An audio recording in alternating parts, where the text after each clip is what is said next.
প্রিয় হাজিরিন, সর্বপ্রথম আমরা আল্লাহ রাব্বুল আলামিনের দরবারে শুকরগুজার করি যে আল্লাহ রাব্বুল আলামিন আপনি আমাকে এই ফিতনা ফাসাদের যুগে আল্লাহর ঘর মসজিদে আসার বসার তৌফিক দিয়েছেন। আমরা সবাই বলি আলহামদুলিল্লাহ। আরো শুকরগুজার করি যে আল্লাহ রাব্বুল আলামিন হাদিসে কুদসির মধ্যে বলেছেন লাউ লাকা লামা খালাকতুল আফলাক, যেই বন্ধুকে সৃষ্টি না করিলে আল্লাহ রাব্বুল আলামিন এই গোটা কুল কায়নাতের কোনো কিছুই সৃষ্টি করতেন না। সেই শ্রেষ্ঠ নবী শ্রেষ্ঠ উম্মত হিসেবে আল্লাহ আমাদেরকে এই ধরাধামে প্রেরণ করেছেন। আমরা খুশি না বেজা? একটু উচ্চ আওয়াজে বলি আমরা খুশি না বেজা? আমরা আল্লাহর ঘর মসজিদে এসেছি সব কামানোর জন্য, ঠিক না? না গুনাহ করার জন্য? আমরা তো অনেকেই শুক্রবারে আসি না, অনেকেই মুসল্লি আছে, অনেকে আছে শুক্রবারে শুধু জুম্মার জন্য আসে, কিন্তু পাঁচ ওয়াক্ত নামাজে আসে না। আপনারা যারাই আসেন আমরা সওয়াবের জন্য আসি, কথা বলুন ঠিক না? তো আলহামদুলিল্লাহ, সুবহানাল্লাহ, আল্লাহু আকবার এই শব্দগুলা বললে কি গুনাহ হয়? কথা বলুন, গুনাহ হয়? এই কথাগুলোর এথম অর্থ বা আসমান এবং জমিনের যে মধ্যবর্তী ফাঁকা জায়গাগুলো আছে, সুবহানাল্লাহ, আলহামদুলিল্লাহ এই শব্দগুলো বললে এই ফাঁকা জায়গাগুলো আপনার নেকিতে ভরপুর হয়ে যাবে না? সুবহানাল্লাহ। সেই নেকি আপনি আমার আমল নামা দেওয়া হয় বলেন সুবহানাল্লাহ। এটা আমার বুকের কথা না, এটা আমার প্রিয় নবী সাল্লাল্লাহু আলাইহি ওয়াসাল্লাম হাদিসে মুবারাকার মধ্যে ইরশাদ করেছেন। এই জন্য আমরা আলহামদুলিল্লাহ, সুবহানাল্লাহ, আল্লাহু আকবার এই শব্দগুলা বলতে কৃপণতা করব না। কথা বলুন ঠিক না? কৃপণতা করব না। তো আমরা যে আলহামদুলিল্লাহ শব্দ বলি, আলহামদুলিল্লাহ শব্দ বললে কি আল্লাহ শুকরিয়া আদায় হয়ে যাবে? কথা বলে আদায় হয়ে যাবে? সম্মানিত প্রিয় হাজিরিন, শুধু আলহামদুলিল্লাহ শব্দ বলে আল্লাহর শুকর গুজার কোনদিন হবে না। আল্লাহ রাব্বুল আলামিন আপনি আমাকে এত এত নিয়ামতে ভরপুর করে দিয়েছেন। কোন বান্দা যদি সকাল থেকে সন্ধ্যা পর্যন্ত, সন্ধ্যা থেকে সকাল পর্যন্ত যদি আল্লাহর কুদরতি কদমে লুটিয়ে পড়ে, তারপরও কোনদিন আল্লাহর শুকর গুজার হবে না। কথা বলুন ঠিক কিনা? এই জন্য এক শায়ের বলেন, জনম জনম যদি গাই তোমার মহিমা গাওয়া শেষ হবে নাহি। কথা বলুন ঠিক না? জনম জনম যদি গাই তোমার মহিমা গাওয়া শেষ হবে নাহি। দয়া করো মায়া করো, দয়া করো মায়া করো ওহে দয়াবান, তুমি রহমান, তুমি মেহেরবান, তুমি রহমান, তুমি মেহেরবান। কখনো তোমাকে যদি বলি হেদায়েতের আলো জেনে নিও কাছে তুলি। দয়া করো মায়া করো ওহে দয়াবান, তুমি রহমান, তুমি মেহেরবান, তুমি রহমান, তুমি মেহেরবান। অন্ধ গাহে না কবু তোমারি গুণগান, বুঝেও বুঝে না তো বসান। অন্ধ গাহে না কবু তোমারি গুণগান। সম্মানিত প্রিয় হাজিরিন, এই জন্য আল্লাহ রাব্বুল আলামিন এত এত নিয়ামত আমাদেরকে দিয়েছেন। আমরা যদি জনম জনম ধরে যদি আমাদের জীবনটা যদি শেষ করে দেই আমার আল্লাহ রাব্বুল আলামিনের ইবাদতে, আমার আল্লাহ রাব্বুল আলামিনের গুণগানে, কোনদিন আমার আল্লাহ রাব্বুল আলামিনের শুকরগুজার হবে না। কথা বলুন ঠিক কিনা? আমার আল্লাহ রাব্বুল আলামিন এত নিয়ামত দিয়ে আমাদেরকে ভরপুর করে রেখেছেন। আমার আল্লাহ রাব্বুল আলামিন চোরকে রিজিক দিয়েছেন, কথা বলুন ঠিক কিনা? আমার আল্লাহ রাব্বুল আলামিন ডাকাতকে রিজিক দিয়েছেন। আমার আল্লাহ রাব্বুল আলামিন ঘুষখোরকে রিজিক দিয়েছেন। আমার আল্লাহ রাব্বুল আলামিন সুদখোরকে রিজিক দিয়েছেন। আমার আল্লাহ রাব্বুল আলামিন বেনামাজিকে রিজিক দিয়েছেন।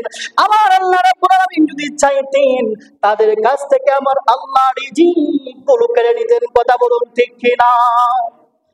কিন্তু আমার আল্লাহ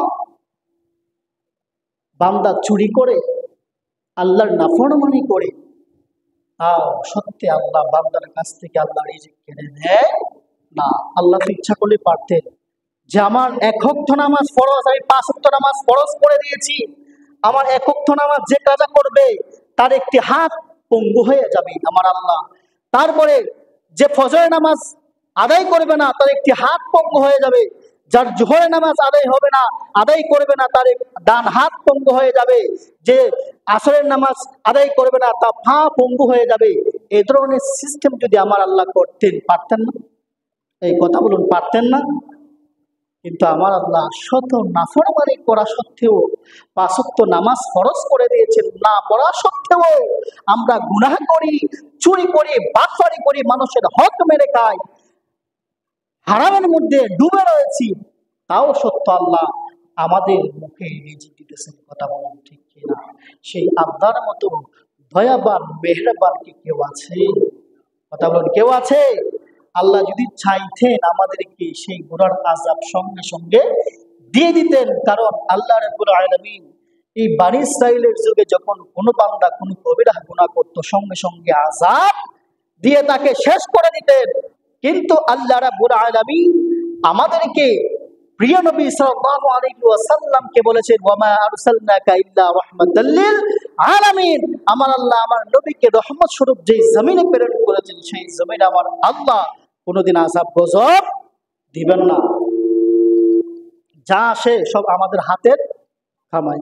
যাই হোক, সম্মানিত প্রিয় হাজিরিন, এখন বিষয় হচ্ছে এই কথাগুলা বলার একটাই উদ্দেশ্য হলো, আল্লাহ আমাদেরকে নামাজ ফরজ করে দিয়েছেন, আমরা নামাজ পড়ব। আমরা যা ইসলামের আহকাম হুকুম আছে আমরা সবকিছু মানব। আমার নবীর হাদিস মোবারকা আমরা এগুলা সবকিছু মানব, মনে প্রাণে আমরা বিশ্বাস করব এবং এগুলা মানব। সম্মানিত প্রিয় হাজিরিন, এখন বিষয় হলো আজকে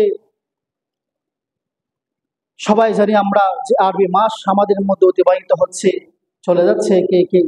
এটি হচ্ছে মুহররম মাস, আরবি মাসের প্রথম মাস, আরবি মাসের প্রথম মাস। সম্মানিত প্রিয় হাজিরিন, আমি গত সপ্তাহে আলোচনা করেছিলাম এই কারবালার ঘটনা আসলে বৃহৎ ঘটনা। অনেক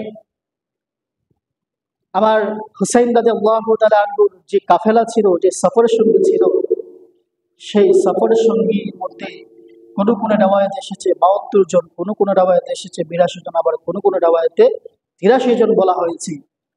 তো সম্মানিত প্রিয় হাজিরিন, এই কাফেলার মধ্যে ইমাম হুসাইন রাদিয়াল্লাহু তাআলা শুরু থেকে ওনার ছেলে আলী আকবর থেকে শুরু করে অনেকেই শাহাদাত বরণ করেছেন।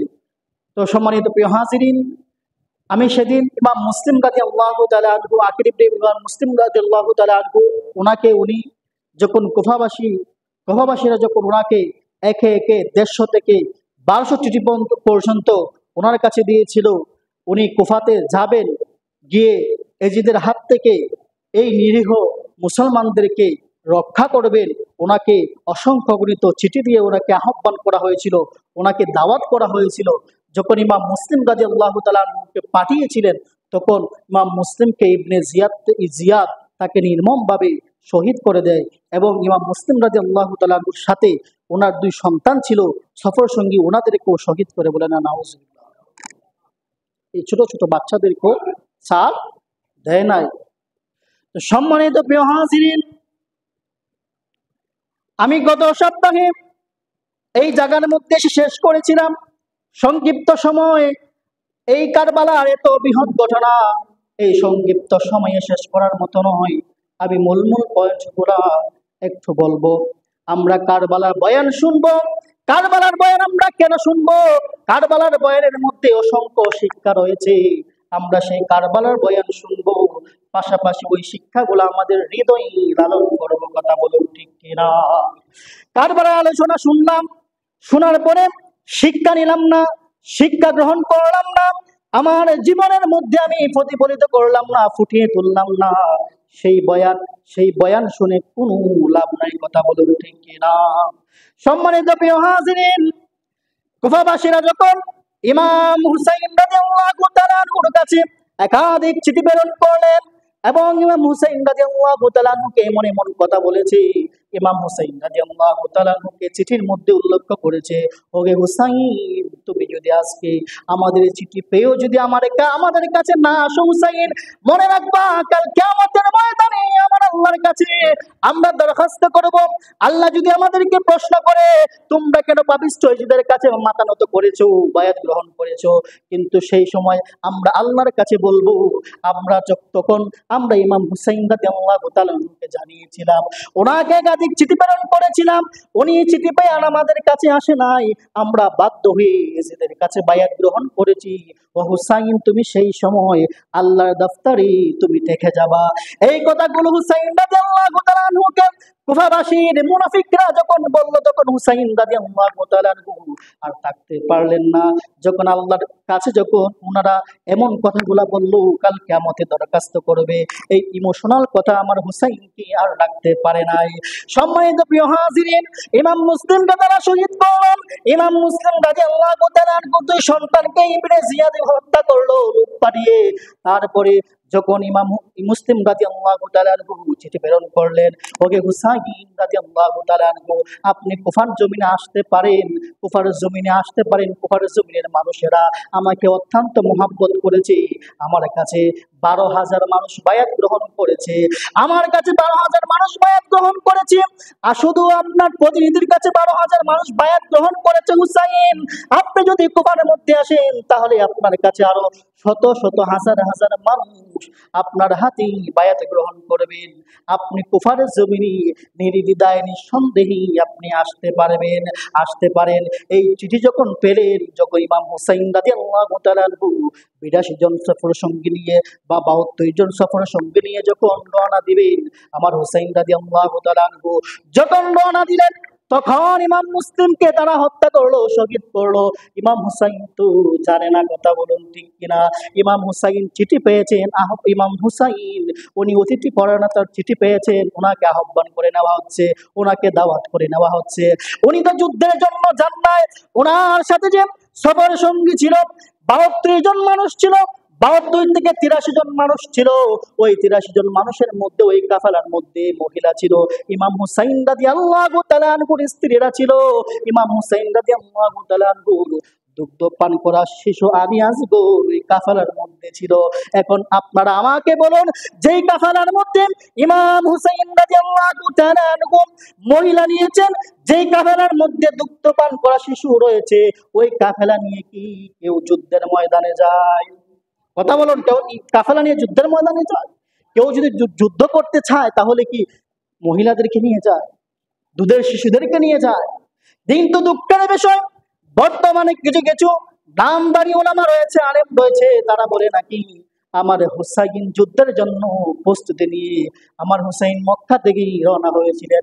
না না না না, আমার হুসাইন চিঠি পেয়েছিলেন, ওনাকে আমন্ত্রণ জানিয়েছিল কুফাবাসীর মানুষেরা, কিন্তু আমার হুসাইন জানে না, আমার হুসাইন জানতো না ওই কুফাবাসীর মানুষ আমার হুসাইনকে এমন ভাবে কষ্ট দিবে, আমার হুসাইনের সাথে বেঈমানি করবে। সম্মানিত প্রিয় হাজিরিন, আমার হুসাইন যখন রওনা হলেন 70 থেকে 82 জন মানুষ, 72 থেকে 82 জন মানুষদেরকে নিয়ে যখন আমার নবী আমার হুসাইন রাদিয়াল্লাহু তাআলা আনহু যখন রওনা দিলেন, রওনা দিতে দিতে একটা জায়গার মধ্যে গিয়ে আমার হুসাইন রাদিয়াল্লাহু তাআলা আনহু কাফেলা বাঁধলেন। কি বাঁধলেন? আমার হুসাইন কাফেলা বাঁধলেন। এখন কাফেলা যখন বাঁধলেন, তখন দেখা যাচ্ছে, তখন ইবনে জিয়াদের লোকগুলা খবর পেল যে ইমাম হুসাইন রাদিয়াল্লাহু তাআলা আনহু কাফেলা নিয়ে আসতেছেন কুফারের জমিনে। যখন ইবনে জিয়াদের কাছে যখন সংবাদটা গেল, ইবনে জিয়াদের সঙ্গে সঙ্গে 1000 সৈন্য নিয়ে হুর বিন ইয়াজিদ রাদিয়াল্লাহু তাআলা আনহুর কাছে পাঠালো। সম্মানিত প্রিয় হাজিরিন, এখানে হুর বিন ইয়াজিদ এই লোকটা কিন্তু এসেছিল হুসাইন রাদিয়াল্লাহু তাআলা আনহুকে হত্যা করার জন্য। কিন্তু হুর বিন ইয়াজিদ হুসাইনের প্রেমে পড়ে গিয়েছিল। শেষ পর্যায়ে হুর বিন ইয়াজিদ হুসাইন রাদিয়াল্লাহু তাআলা আনহুর পক্ষ নিয়ে উনি হুসাইন রাদিয়াল্লাহু তাআলা আনহুর পক্ষ নিয়ে শহীদ হয়েছেন। বলেন আল্লাহু আকবার। সম্মানিত প্রিয় হাজিরিন, যখন হুর বিন ইয়াজিদ 1000 সৈন্য নিয়ে যখন আসছিলেন, আসার পরে যখন ইমাম হুসাইন রাদিয়াল্লাহু তাআলা আনহুর স্ত্রী শহর বানু উনি দেখতেছেন কাফেররা ওই এজিদিরা হাজার হাজার সৈন্য নিয়ে আসতেছে ঘোড়ায় নিয়ে। ইমাম হুসাইন রাদিয়াল্লাহু তাআলা আনহুর সঙ্গে মানে উনি বলতেছেন, ওকে হুসাইন রাদিয়াল্লাহু তাআলা আনহু, কুফাবাসীর মানুষেরা তো আপনাকে দাওয়াত দিয়ে এনেছে, তাহলে তারা কেন এত শত শত সৈন্য পাঠাচ্ছে আপনাকে আক্রমণ করার জন্য? আমার হুসাইন বলে, ওগো শহর বানো, তুমি যাও, তুমি পর্দার আড়ালে যাও, কেননা পর্দা হচ্ছে ফরজ মহিলাদের জন্য, আমাদের মা বোনদের জন্য পর্দা ফরজ। সম্মানিত প্রিয় হাজরিন, এই জন্য আমি শুরুতে বলেছি আমাদেরকে কারবালার বয়ান থেকে শিক্ষা নিতে হবে। ইমাম হুসাইন রাদিয়াল্লাহু তাআলা আনহু এই কঠিন সিচুয়েশনের মধ্যে, কঠিন অবস্থানের মধ্যে ইমাম হুসাইন রাদিয়াল্লাহু তাআলা আনহু ওনার স্ত্রীকে বলতেছেন, ওহে স্ত্রী, নামাজ যেমন ফরজ তেমন পর্দা করাও ফরজ, তুমি তাঁবুর ভিতরে যাও। এখানে ছোট্ট একটি ঘটনা আমি আপনাদেরকে বলি। ইমাম হুসাইন রাদিয়াল্লাহু তাআলা আনহু শহর বানুকে বললেন, ওহে শহর বানু, আমি তাঁবু দিচ্ছি তোমাদেরকে, তোমরা তাঁবুর মধ্যে অবস্থান করো যারা মহিলা আছো। যখন ইমাম হুসাইন রাদিয়াল্লাহু তাআলা আনহু বললেন শহর বানুকে, আমাকে একটা ছুরি দাও, দাও, আমাকে একটা ছুরি দাও, তোমাদেরকে আমি এই ছুরি দিয়ে খেজুরের ডাল দিয়ে সুন্দর করে একটি তাঁবু বানিয়ে দিব। ওই তাঁবুর মধ্যে তোমরা যারা মহিলারা আছো তারা অবস্থান করবে। ইমাম হুসাইন রাদিয়াল্লাহু তাআলা আনহু যখন ছুরিটা নিয়ে যখন খেজুর গাছের ডালের মধ্যে কূপ দিলেন, খেজুর গাছের ডাল তো পড়ে গেল, সঙ্গে সঙ্গে খেজুর গাছের ডাল থেকে তাজা রক্ত প্রবাহিত শুরু হলো। বলেন না সুবহানাল্লাহ। ইমাম হুসাইন রাদিয়াল্লাহু তাআলা আনহু যখন কাফেলার ফেরাক গাঁথবেন, গাঁথার সময় দেখা গেছে তাজা রক্ত জমিন থেকে বের হচ্ছে।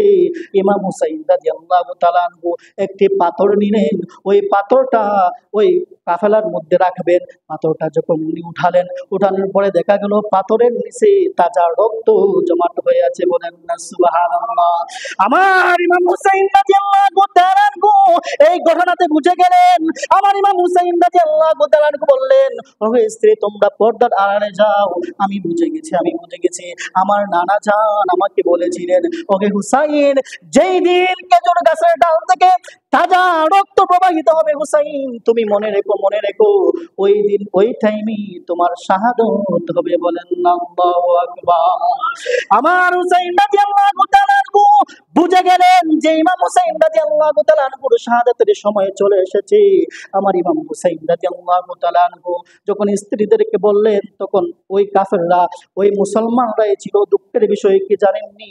দুঃখের বিষয় হলো কারবালার যে ঘটনাটা ছিল রে বাবাজিরা, ওই ঘটনাটা কোনো বেমুসলিম করে নাই। কথা বলুন ঠিক কিনা?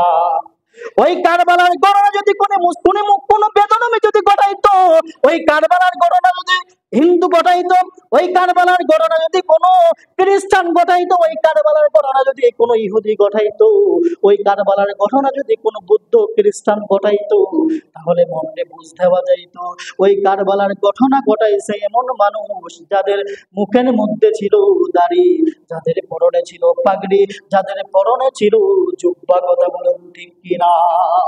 তারা আমার হুসাইন রাদিয়াল্লাহু তাআলার পিছনে নামাজ আদায় করেছে, জামাতের সাথে তারা নামাজ পড়েছে।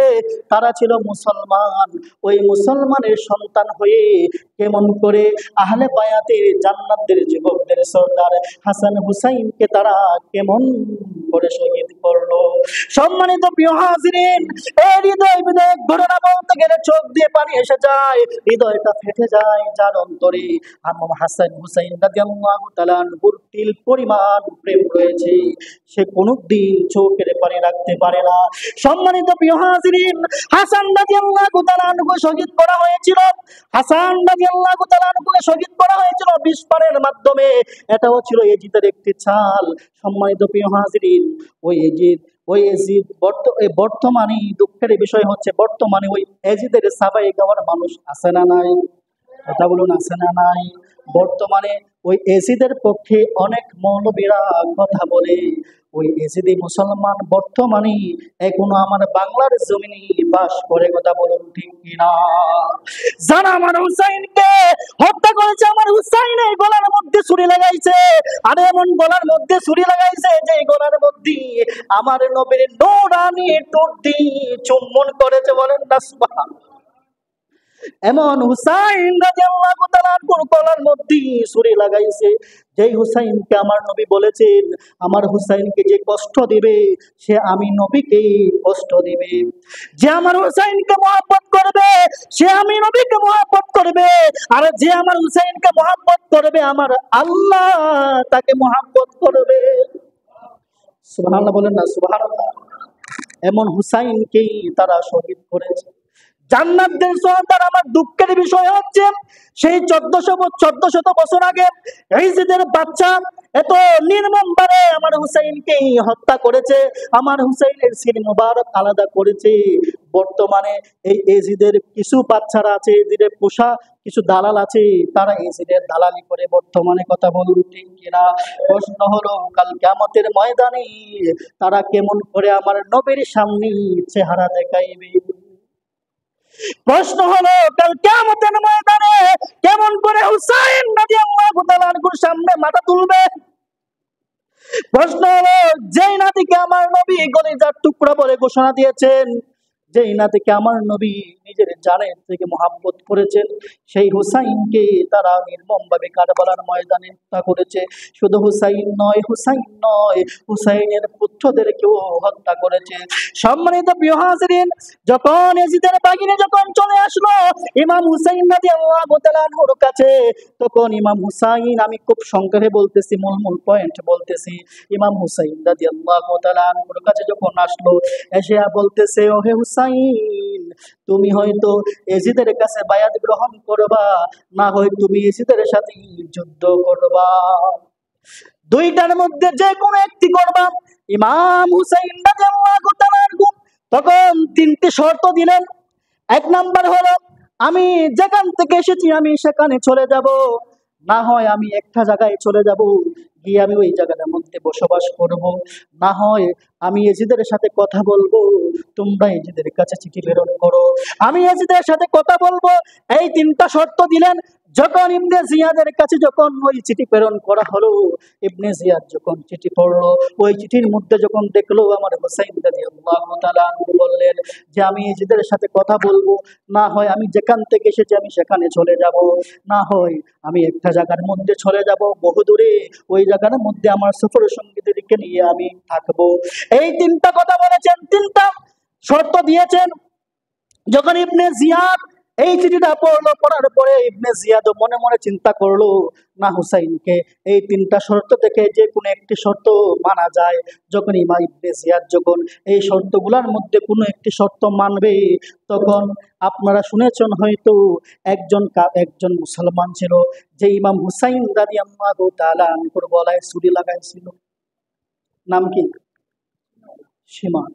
সেই সময় সীমা বলল, ওরে ইবনে জিয়াদ, ইমাম হুসাইন তোমার হাতের নাগালে চলে এসেছে, ইমাম হুসাইন তোমার হাতের নাগালে চলে এসেছে, তুমি কে এখন ইমাম হুসাইনকে ছেড়ে দিবা?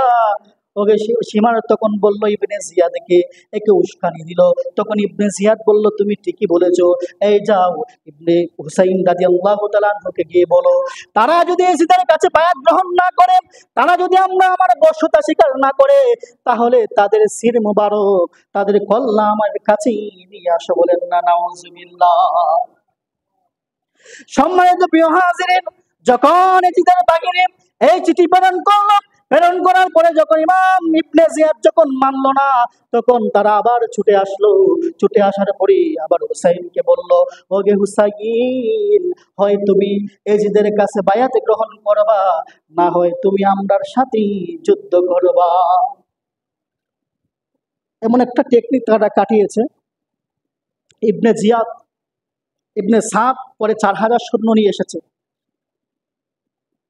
ইবনে জিয়াদ একটা চিঠি প্রেরণ করলো, চিঠি প্রেরণ করে বলল যে তোমরা হুসাইনকে আর আসতে দিবা না, সামন দিকে অগ্রসর হতে দিবা না। তোমরা ইমাম হুসাইনকে এমন একটি জায়গায় নিয়ে যাও যেই জায়গার মধ্যে পানির শূন্যতা রয়েছে, যে জায়গার মধ্যে পানির শূন্যতা রয়েছে। ওই এজিদের বাচ্চারা জানতো যদি ইমাম হুসাইন রাদিয়াল্লাহু তাআলা আনহু এবং ইমাম হুসাইন রাদিয়াল্লাহু তাআলা আনহুর সন্তানরা যদি একটু তাজা থাকে, তারা যদি সবল থাকে, তাহলে তারা কোনোদিন তাদের সাথে পারবে না। এই জন্য তারা বললো এমন একটি জায়গার মধ্যে নিয়ে যাও ইমাম হুসাইন এবং ইমাম হুসাইনের সফর সঙ্গীদেরকে, যেই জায়গার মধ্যে কোনো পানি পাওয়া যায় না। কিন্তু ওই জায়গাটা ছিল ফুরাত নদীর পাড়ে। এখন কি করব, নদীর পাশে তো অনেক পানি, এখন কি করব? তারা 7ই মহরম থেকে 10ই মহরম এই 3 দিন ওই পানি ছিল ইমাম হুসাইন রাদিয়াল্লাহু তাআলা আনহুকে তারা পান করতে দেয় নাই। ইমাম হুসাইন রাদিয়াল্লাহু তাআলা আনহুকে তারা 7ই মহরম থেকে পানি বন্ধ করে দিয়েছে। 7ই মহরম থেকে পানি বন্ধ করে দেওয়ার পরে 10ই মহরম পর্যন্ত তারা পানি অবরোধ করে রেখেছে। 22,000 সৈন্য মোতায়েন করেছে। কয় হাজার? 22,000 সৈন্য মোতায়েন করেছে। ফুরাত নদীর আশেপাশে অবরোধ করে রেখেছে। আরে যেই হুসাইন নবীজির কলিজার টুকরা ছিল, ওই হুসাইনের জন্য সেই পানি ছিল হারাম। তারা ওই হুসাইনকে সেই পানি পান করতে দেয় নাই। ওই পানি পশু পাখি থেকে শুরু করে সকল মানুষের জন্য ওই পানি খাওয়া ছিল বৈধ। আর তারা নবীর বংশের জন্য ওই পানি তারা অবরোধ করে রেখেছে। একজন নয়, দুইজন নয়, 22,000 সৈন্য নিয়ে তারা অবরোধ করে রেখেছে। এদিকে মানুষ হচ্ছে 83 জন। কয়জন? ইমাম হুসাইন রাদিয়াল্লাহু তাআলা আনহুর কাফেলার মানুষ 83 জন। 72 থেকে 83 জন মানুষ। এখন চিন্তা করুন, 72 থেকে 83 জন মানুষের জন্য 22,000 সৈন্য তারা প্রেরণ করেছে। সম্মানিত প্রিয় হাজির, যখন যুদ্ধ, এখন আমার হুসাইন কি করবেন? আমার হুসাইন তো কখনোই নিজেদের কাছে বায়াত গ্রহণ করতে পারেন না। কথা বলুন ঠিক কিনা? আমার হুসাইন রাদিয়াল্লাহু তাআলা আনহু কখনো এজিদের কাছে বায়াত গ্রহণ করবে না। আমার হুসাইন রাদিয়াল্লাহু তাআলা আনহু জীবন দিয়ে দিবেন, তারপরেও এজিদের কাছে বায়াত গ্রহণ করবে না। কিন্তু কেন করবে না, এটা আমি একটু পরে যাচ্ছি। আগে আমি সংক্ষেপে আপনাদেরকে শেষ করে দেই। সম্মানিত প্রিয় হাজিরিন, আমার হুসাইন ঘোষণা দিলেন, আমি এজিদের কাছে বায়াত গ্রহণ করব না, আমি যুদ্ধের প্রস্তুতি নিব। সম্মানিত প্রিয় হাজিরিন, যখন যুদ্ধের কথা বলা হলো, ইমাম হুসাইন রাদিয়াল্লাহু তাআলা আনহুর 3 জন পুত্র ছিল। সবচেয়ে বড় পুত্র যিনি ছিল, ওনার নাম হচ্ছে আলী আকবর। কি? আলী আকবর। দ্বিতীয় সন্তানের নাম হলো আলী আফসার। তৃতীয় সন্তানের নাম হলো আলী আসগর।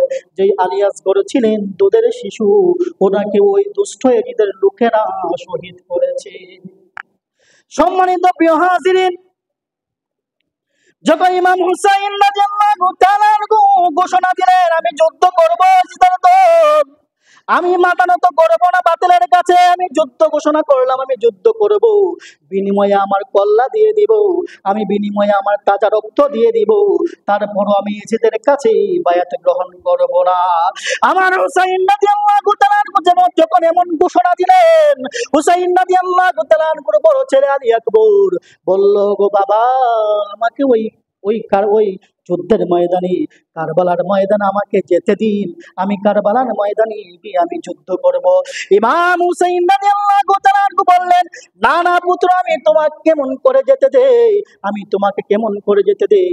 তোমার কণ্ঠটা যে আমার মদিনাওয়ালার নানার কণ্ঠের মতো লাগে। বলেন না সুবহানাল্লাহ। ও আলী আকবর, তুমি যদি শহীদ বরণ করো, তাহলে আমি তোমার কণ্ঠ শুনে আমার মদিনাওয়ালা নানার কণ্ঠের স্বাদ নিয়ে আমার জানটা করি, যেটা ঠান্ডা করি। তুমি যদি সেই ময়দানে শহীদ হয়ে যাও, কেমন করে আমি আমার নানার কণ্ঠ শুনি স্বাদ নিব? তখন আলী আকবর রাদিয়াল্লাহু তাআলা আনহু বললেন, ওগো আমার আব্বু, আজকে যদি আমি এই সিচুয়েশনে যদি আমি যুদ্ধ না করি, তাহলে আপনার মদিনাওয়ালা নানা কি খুশি হবে না বেজার হবে? ওকে আমার আব্বা, আজকে যদি আমি এই কঠিন সময়ে যদি যুদ্ধের ময়দানে না যাই, তাহলে আপনার মদিনাওয়ালার না না, খুশি হবে না বেজার হবে আমার প্রতি। তখন ইমাম হুসাইন রাদিয়াল্লাহু তাআলা আনহু বললেন, যাও পুত্র। ওনাকে তরবারি দিলেন, তরবারি দিয়ে বললেন, যাও তুমি যুদ্ধের ময়দানে চলে যাও। ইমাম হুসাইন রাদিয়াল্লাহু তাআলা আনহু যখন আলী আকবরকে তরবারি উঠিয়ে দিলেন, আলী আকবর উনি যাচ্ছে, ইমাম হুসাইন ডাক দিয়ে বলে, ওরে পুত্র, তুমি একটু গাড় পাকা করে আমার দিকে একটু তাকাও, আমার দিকে একটু তাকিয়ে আমাকে আব্বু বলে একটু ডাক দাও। আলী আকবর বলে, বাবা গো, আমি তো আপনাকে জীবনে অনেকবার বাবা বলে ডেকেছি, ও বাবা, অনেকবার বাবা বলে ডেকেছি, এখন কেন বললেন ডাক দেওয়ার জন্য? ইমাম হুসাইন বলে, আমি জানি না তুমি যুদ্ধের ময়দানে যাচ্ছ, তুমি ফিরে আসবে কি আমি জানি না বাবা, শেষবারের মতো আমি তোমার মুখ থেকে বাবা ডাকটা শুনতে চাই। কেন জানোনি? শেষবারের মতো আমার মদিনাওয়ালা নানাজির ডাকটা আমি শুনে আমার কলজাটা ঠান্ডা করতে চাই। বলেন না সুবহানাল্লাহ। আলী আকবর রাদিয়াল্লাহু তাআলা আনহু এই কারবালার ময়দানে গেলেন। আলী আকবর ওনারা তো ছিলেন বীরের ঘরের বীর। আমার আল্লাহ আলী রাদিয়াল্লাহু তাআলা আনহুকে শেরে খোদা বলেছেন, ওনারা হচ্ছে সেই বীরের ঘরের বীর। আলী রাদিয়াল্লাহু তাআলা আনহুর বংশের মানুষ, তারা একাই শত শত হাজার মানুষদের সাথে যুদ্ধ করে তারা এসেছে। কথা বলুন ঠিক কিনা? আলী আকবর রাদিয়াল্লাহু তাআলা আনহুকে যখন কাফেররা চারদিকে ঘেরাও করে ফেললো, যখন কাফেররা ঘেরাও করে ফেললো, ঘেরাও করার ফেলার পরে আলী আকবর এক এক করে কচু কাটা করে শত শত কাফেরদেরকে হত্যা করে ফেললেন। এক এজিদের বাচ্চা দূর থেকে সে আলী আকবরের কণ্ঠ গলাটার মধ্যে তীর মেরেছে। বলে, ওই কণ্ঠ নবী করিম সাল্লাল্লাহু আলাইহি ওয়াসাল্লামের মতো ওই কণ্ঠটা শেষ করে দাও, ওর গলাটা শেষ করে দাও। গলার মধ্যে তীর নিক্ষেপ করে এদিক ওদিক বের করে ফেলেছে। উনি এই অবস্থায় ইমাম হুসাইন রাদিয়াল্লাহু তাআলা আনহুর কাছে ছুটে এসেছেন। ইমাম হুসাইন রাদিয়াল্লাহু তাআলা আনহুর কাছে ছুটে এসে একবার তাকিয়ে আছে, খুব তীক্ষ্ণভাবে তাকিয়ে আছে ইমাম হুসাইন রাদিয়াল্লাহু তাআলা আনহুর কাছে। আমার ইমাম হুসাইন বলে, নবী পুত্র তুমি কেন এসেছো? ওই বাবা, শেষবারের মতো আমি আপনাকে বাবা ডাকার জন্য যুদ্ধের ময়দান থেকে চলে এসেছি। বলেন না সুবহানাল্লাহ। এমনি করে আলী আকবর রাদিয়াল্লাহু তাআলা আনহু পরে যুদ্ধের ময়দানে গেলেন। যুদ্ধের ময়দানে গিয়ে আলী আকবর রাদিয়াল্লাহু তাআলা আনহু শহীদ হয়ে গেলেন। সম্মানিত প্রিয় হাজিরিন, সংক্ষিপ্ত সময় আমি কিভাবে কারবালার ঘটনা বলবো? সম্মানিত প্রিয় হাজিরিন, সেই কারবালার ঘটনা বলতে গেলে বুকটা ফেটে যায়। এই জন্য আমি আপনাদেরকে একটা প্রশ্ন করে যাই আজকে। আমার ইমাম হুসাইন রাদিয়াল্লাহু তাআলা আনহু যদি এজিদের কাছে বায়াত গ্রহণ করতেন, তাহলে ছোট্ট শিশু আলী আকবর শহীদ হইতো না। কথা বলুন ঠিক কিনা? আলী আকবর শহীদ হইতো না, আমার ইমাম হুসাইন শহীদ হইতেন না। কথা বলুন ঠিক কিনা? ইমাম হুসাইন শহীদ হইতেন না, ছোট্ট শিশু আলী আকবর শহীদ হইতো না, আলী আকবর শহীদ হইতো না, আরো অনেকেই শহীদ হইতো না। কিন্তু প্রশ্ন হলো, ইমাম হুসাইন আপনি যদি আজকে এজিদের কাছে বায়াত গ্রহণ করতেন, এটা তো সাধারণ একটা কথা ছিল, আপনি যদি বায়াত গ্রহণ করতেন, হাতে হাতে মিলাইতেন, তাহলে তো এত প্রাণ যাইতো না। কথা বলুন ঠিক কিনা? আপনাকে তো নির্মম ভাবে তারা হত্যা করতো না, আপনার সিন মুবারক, কল্লা মুবারক তারা আলাদা করতো না। কিন্তু আপনি হাত না মিলিয়ে আপনি প্রয়োজনে কল্লা দিয়ে দিলেন, আপনার দুধের শিশুর জান দিয়ে দিলেন, আপনি হাত মিলাইলেন না। কেন? প্রশ্ন জাগে না? প্রশ্ন আসে না? ইনশাআল্লাহ তাআলা এই প্রশ্নের যে ব্যাখ্যা এবং প্রশ্নের যে মর্ম, ইনশাআল্লাহ তাআলা সংক্ষিপ্ত সময় আগামী সপ্তাহে আমি আপনাদেরকে বলার চেষ্টা করব। আল্লাহ যদি আমাকে তৌফিক দান করে, সবাই বলুন আমিন। এই সংক্ষিপ্ত সময়ের জন্য আমি চেয়ে দিচ্ছি, ইনশাআল্লাহ তাআলা আগামীতে ইনশাআল্লাহ এই ছোট্টভাবে কারবালার বয়ান শেষ করে দেব। আল্লাহ যেন আমাকে সেই তৌফিক দান, সবাই বলুন আমিন। ওয়া আখিরু দাওয়ানা আলহামদুলিল্লাহি রাব্বিল আলামিন। আসসালামু আলাইকুম।